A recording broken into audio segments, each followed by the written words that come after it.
I've got brown and green fingers. He would suggest and plant things, and I would dig where he told me to. We planted those 2 trees when we moved in. 36 years of growth. We went through all sort of mixed race hassles and gay rights campaigning and stuff, and it worked. I was 21 when we met, and 71 when he died.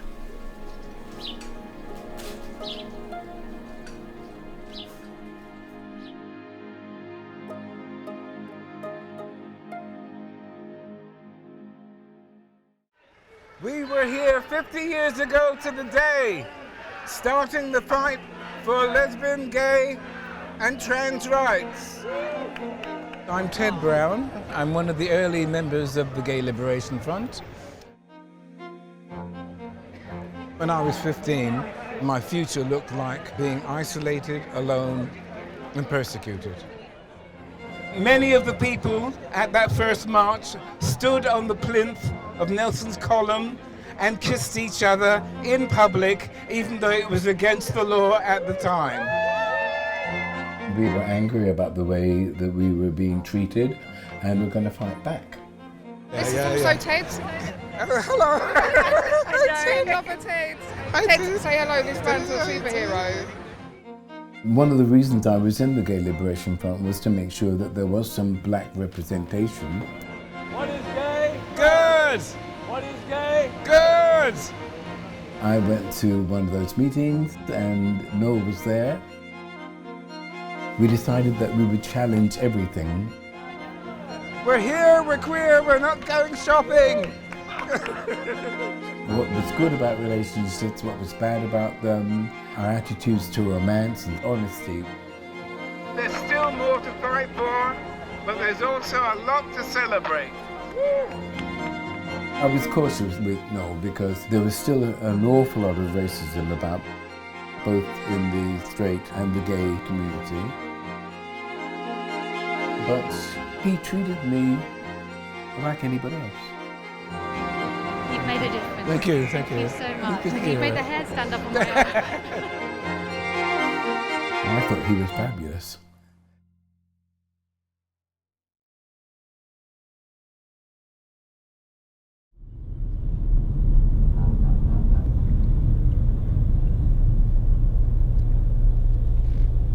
It would have been lovely to have Noel with me for these events. I've realized how much I still miss him. I'm actually surprised at how strong that feeling is. It's quite confusing, but it's a fact and I have to deal with that. Yeah. No. But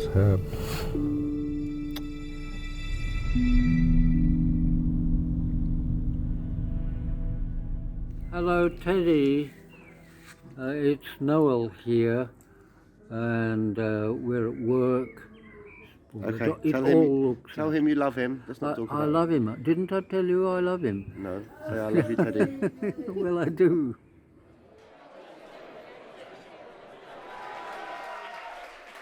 there were women kissing women, men kissing them on that stage in full view of the public, and a lot of police officers.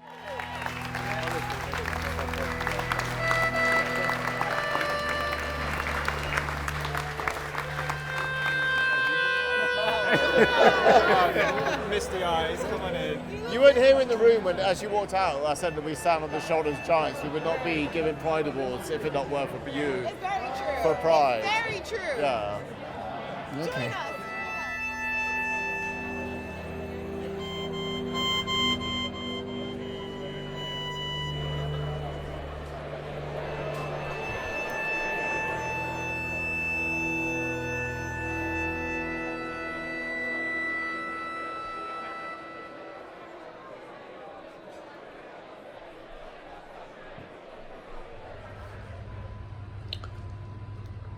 love you. I will see you soon. Unkind. I like it when you hold my hand. Do you? Yes, it's nice. Good. Noel died in December just gone. Oh, I'm sorry to hear that. He had dementia. Was he in care for quite a few years? Well, the first care home, they weren't very good to him. He was, on one occasion, walking along the corridor with other residents, and some of the staff asked him, "Are you a gay man? Do you like gay men?" And they dragged him into a room, and they heard, scuffling for about 6 minutes while they beat him up. And I still have, I'm not sure if it's on my phone, but I have the film of me discovering the bruises on his chest, where you can actually see the imprint of the knuckles where they punched him.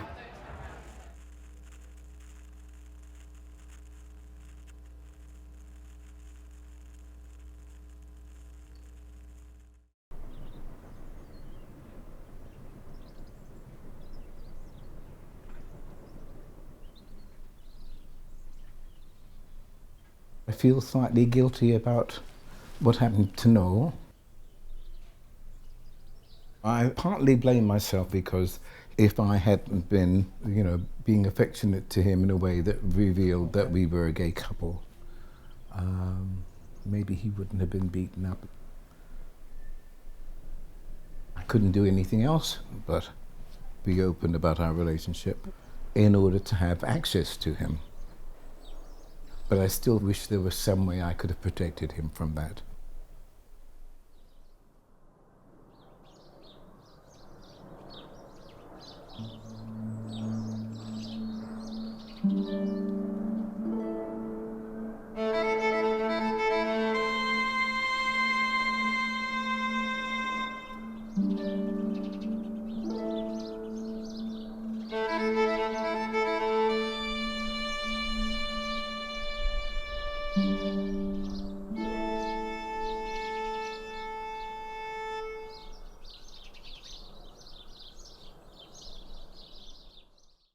My personal life has taken a backseat because I felt it had been really important to do some of these things for a generation which started off frightened and fighting for their rights, and then as they get older, towards the end of their lives, having to go back into the closet again. It's just unacceptable. This is the one of the two staff members throwing stones at a patient.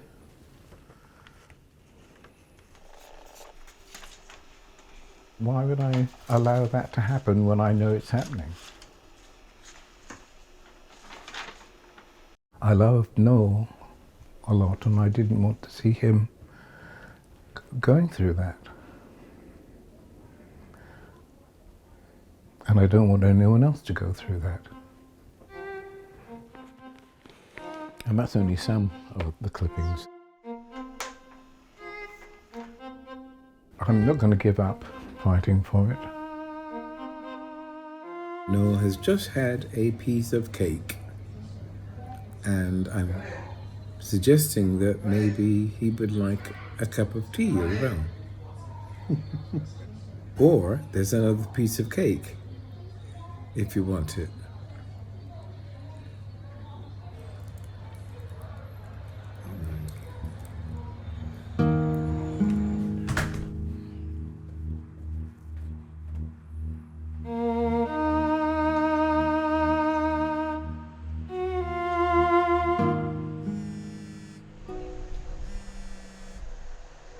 Already loads of other people have got in touch with, like, this happened to my partner too.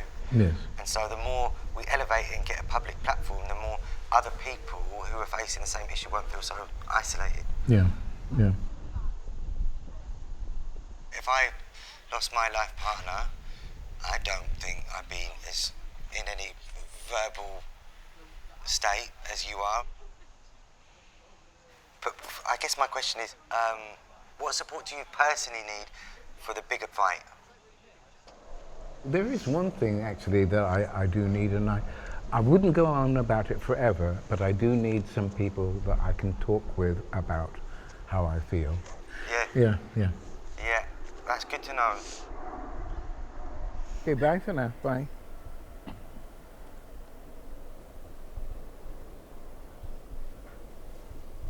I was incandescent with anger, and I haven't been able to express that to anybody. Mm-hmm. So how did you manage those feelings? Well, I don't think maybe I haven't really managed it. I'm not quite sure yet. So you're still not able to really stay with the anger of seeing your partner of 50 years being abused like that? So I feel, You feel? there are a number of things that need to be done before I feel I can really let go about what's happening to Noel and what's happening to gay people in these care homes. It feels like as though you have suspended your feelings until you get justice. What would it look like for you to let go?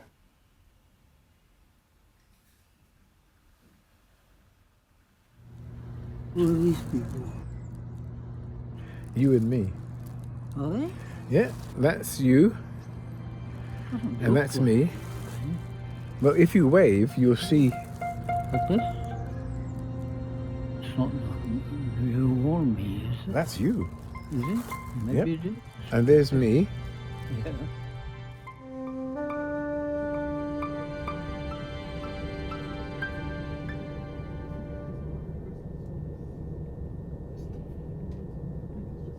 Welcome aboard the Southern Service to Brighton.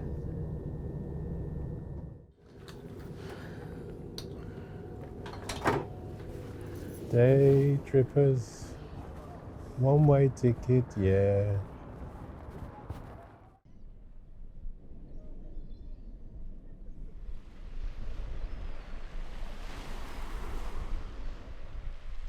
The counsellor said she thought I was handling it reasonably well, but not as open as I should be, as I need to be. I felt I've been at your house and available to you should you need me to talk to. We often don't speak because we're busy watching the TV. I didn't want to sort of bore anybody or burden anybody with going on and on and on about how I felt about Noel. I was really frightened of burdening people with it, I don't feel burdened by it. I feel able to listen and hear what you have to say. So don't feel shy if you need to go down that avenue of conversation.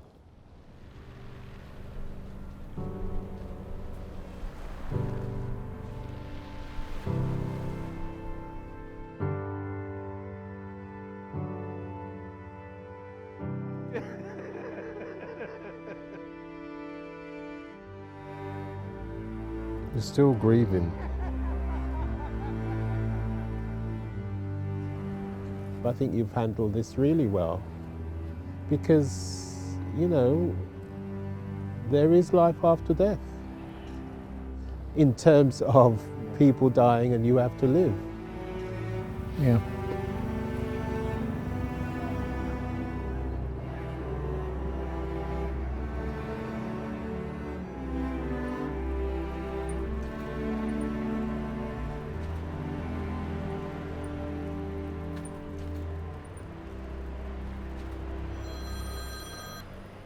Oh, hi Ian, hi. I'm okay. I have almost just this moment put down my pen after spending the afternoon getting down to the paperwork on Noel that I've been avoiding since February. I let it become too much of an excuse. Right.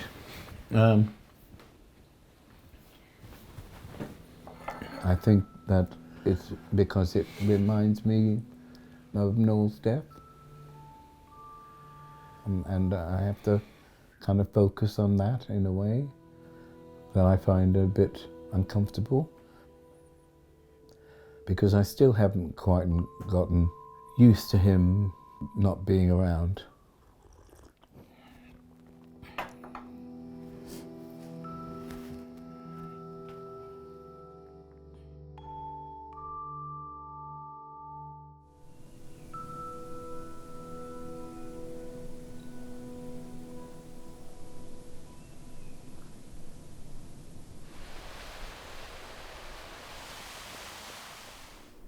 Introduce ourselves. Yeah. I'm Dan Glass. I'm an activist with the Gay Liberation Front. Claire Trusker. I'm an activist from a generation after Ted. I'm Director of Communications and External Affairs at Stonewall. I'm from Charity Compassion in Care. I'm a former whistleblower. I'm Philip Rescorla, and I've been with my partner for 50 years. He's sitting next to me. If this is what's happening with someone like Ted, his partner, what on earth is going on elsewhere? Well, we've had 420 cases now since we last spoke. Homophobic abuse? Yeah. Whoa. 400 cases is probably the tip of the iceberg. We're up against it, particularly trans people in care homes. And I want them to officially recognise LGBT relationships, whether or not they're legal. After fighting for our rights for 50 years, you should not have to be back in the closet. I mean, Ted's case is absolutely appalling. Just that it was kind of happening in plain sight, but everyone turned a blind eye. So what can we do to push things forward, and what is the responsibility of the queer community and our allies at large to prioritise this? Maybe that's about discussing, well, where is the key site that we should be doing a protest around? Where's the points of intervention which will help highlight the whole issue? Well, I would suggest the first thing that we could do is to get the authorities to recognise that homophobia is an issue in care homes, right? Because up to now they've been denying it. And the other thing I would say is we don't want to just not be abused. We want to live joyfully in our old age. But also doing it, for, as you say, for the generations that are coming after us. Okay, well. And then, I don't know what your Christmas plans are, but if Christmas, because it'll be your first Christmas without Noel. Well, so. I'm going to have a good cry, that's for one thing, on the 31st. Well, shout us for like the 20th Christmas Day, for the 31st, so you don't have to be there on your own. No, I know. Hello, it's Ted. Can I cry on your shoulder? Yeah, of course you can, babe. Yeah, no, it's, Thank you, everybody. Thank you. It's been a lovely discussion. Thank you, everybody. And I'm travelling incognito.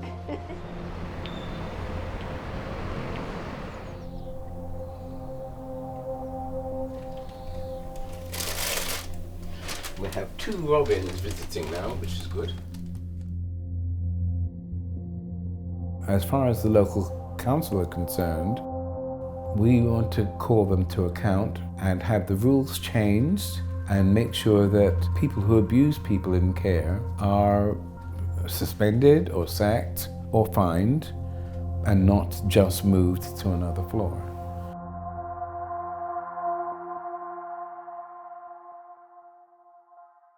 So I'm curious, Ted, it's about your drive in regarding standing up for what is not right. Because you've been involved most of your life. Yeah, but... It's not just one incident, it's many. Well, I really don't see any alternative. I mean, I'm black and I'm gay. You know, it feels very difficult for you to take on what you do, I'm noticing. It feels difficult for you to sit with special. It feels difficult for you to sit with being an innovator of change. And when I sit with you, that's what I hear. That you have been a massive innovator of change.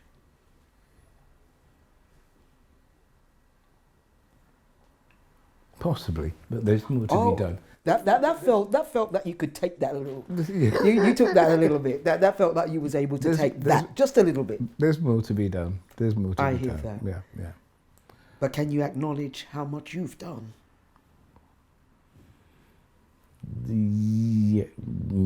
Yes.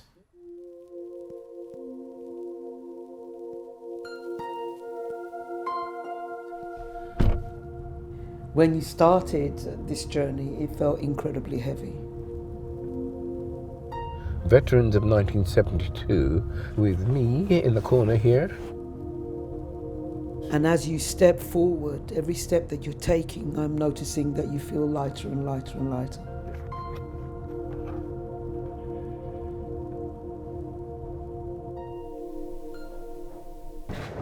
I've just been looking at the National Portrait Gallery and looking at who is in the old paintings. For me, all the people I'm photographing are extremely important and powerful, and there's something about putting all of you into the space that's been occupied by this type of person.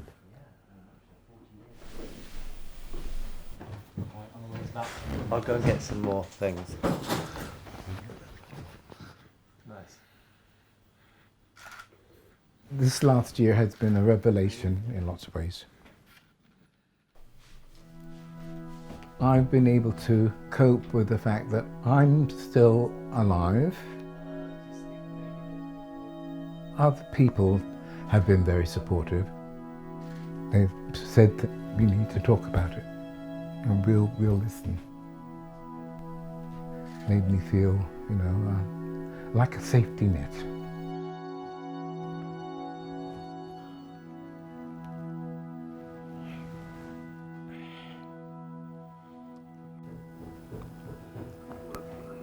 Okay, tell him you love him. I love him. Didn't I tell you I love him? No, say I love you, Teddy. Well, I do. Say I love you, Teddy. Please, Teddy. Say goodbye, Noel. Say Yeah. goodbye to Teddy, not to me. Yeah. Say goodbye, Teddy. Say bye-bye.